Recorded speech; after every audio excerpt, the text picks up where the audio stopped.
Time management is one of the most popular concepts in productivity and performance. But you've got to ask, is it really worth focusing on, or is it just a term and buzzword that's thrown around? In this episode of the Better Workday podcast, I want to talk honestly about time management and the approach that I take to it with my own work and with the teams and organizations that I work with. Now, before we get into it, I want to highlight that this is part of a series of episodes I'm doing around the Better Workday framework. And I want to take a minute to explain exactly what that framework is. 2 episodes ago, we spoke about what is a better workday. So that's the overall concept. A better workday is focused on continuous improvement and getting better every day so that we can look forward to the work that we do, so that we can have a sense of achievement and so that we can switch off when we're done. That's basically it. You can go back and listen to the episode if you missed it. Then in last week's episode, we spoke about role clarity and understanding that if you're not clear on your role and the order of importance of different tasks within your role, you're going to struggle with all the other parts of the framework. Now, there are 4 parts of the framework left, and I'm going to explain those before we get into time management because they really are interlinked and we're going to be kind of going in and out of them over the next few weeks. So we have time management. That is what we're talking about today. Attention management, which is how we focus and pay attention. Energy management, so that we don't feel exhausted halfway through the day and burnt out by the weekend. And wrapping around all of those is how we manage our relationships at work. Because I do believe that you could be the most organized, effective, productive person on your team, but if you don't work well with others, it's harder to get things done. So we've got role clarity, and then you've got how you manage your time, your attention, your energy, and your relationships at work. And all those come together to help you create a better workday. So if you see me touching on those other concepts throughout this episode, it's because, as I said, they really all do connect together. Kind of hard to detangle them, but I'm going to do my best. Coming back to time management, should we even be looking at it? And the reason I ask that question is because I work with a lot of different types of teams and a lot of different types of organizations. And in some of them, the people have a lot of autonomy and control over how they structure their day, over how they manage their time. And in others, they just don't. So they have to go to work and do things in the order that it's presented. And they've got little or no say just because of the nature of the work or maybe the culture that they're in. And so in those cases, talking about time management is a little bit redundant because, well, somebody else is laying out the plan for them. With that being said, though, I think it is important to look at time and how we spend it during the day. And I don't want to bring in any new terms or new catchphrases, but I do need to break down what I see as time management because I think this is a much better, sustainable, healthier way of looking at it. So instead of saying time management, what if we said it's how we manage ourselves during the day and becoming aware of the amount of time we're spending on different tasks? Okay, so it's not you trying to stop the clock, slow it down, or make it fit into your to-do list. Rather, it's about how you move through the day, your sense of how time is passing, whether you feel it's passing steadily and you're in control of your day, or whether it's rushing by and you feel like you're chasing your tail. And then that awareness of whether or not you should be continuing to work on something or if it's time to change to something else. So that's it. Self-management and awareness of how much time we're spending on different activities. And when we look at it like that, it really changes, I suppose, what improving time management looks like. So let's say, for example, you are in a highly responsive role where you've got little or no need to plan out your day because most of the work comes to you and your job is to be there and to be available to respond to that and to deal with things as they arise. So in that case, time management is not you planning out your day or your week. It's not you blocking off hours of power or buffer time or any of those things. Instead, it's as you are dealing with those different things that come up during the day that you know when to stop working on them. That you know when to say, look, I've spent 15 minutes on this. I need to stop and move on to the next. Or maybe it's doing a little bit of planning to make sure that you get your personal development in or that you make sure that you take your lunch breaks. So it really is looking at, among everything that's happening during your day, when do you need to stop and start activities as opposed to putting a big structure on it? Now, on the other hand, then you might have somebody who has a huge amount of autonomy and control over their day. Let's say, for example, me, I'm my own boss. I decide what I'm going to do, when I'm going to do it. I even decide the goals and projects for my company. So, I do need to plan because I'm only responsive to myself. And that's not always a good thing because everyone suffers from procrastination, even myself. So I need a plan. I need a structure, but my structure isn't so tight that if something comes up, the structure breaks. And again, the biggest part of the day is understanding when I should keep working on something and when I should stop.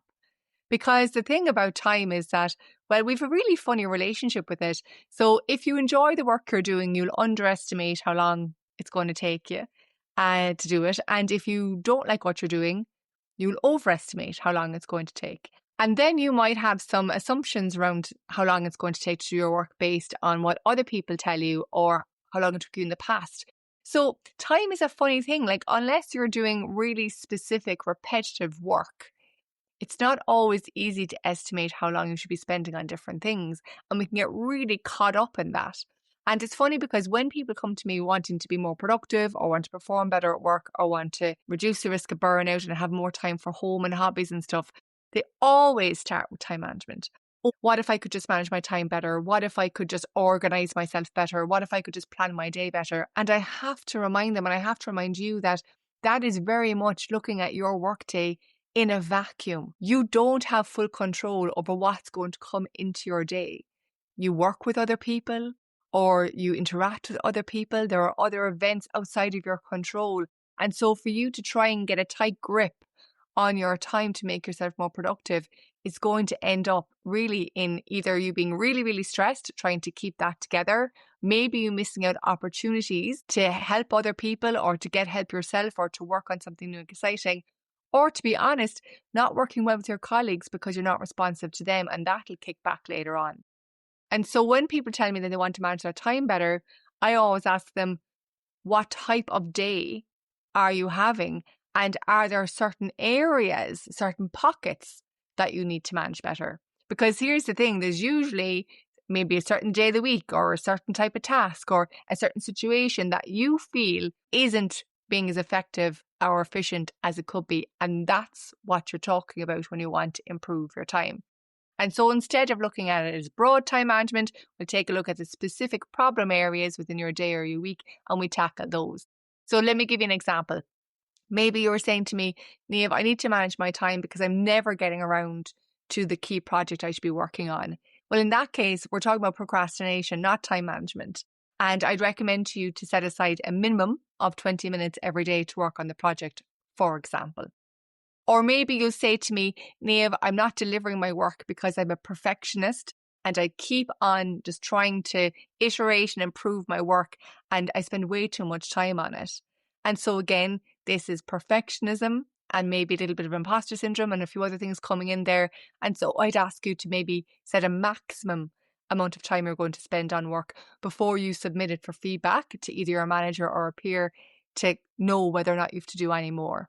And so these are specific examples. I'm not looking at the person's day overall or their week or their month, but I'm looking at the problem areas that they see or the pockets within their day or their structure that are causing them stress.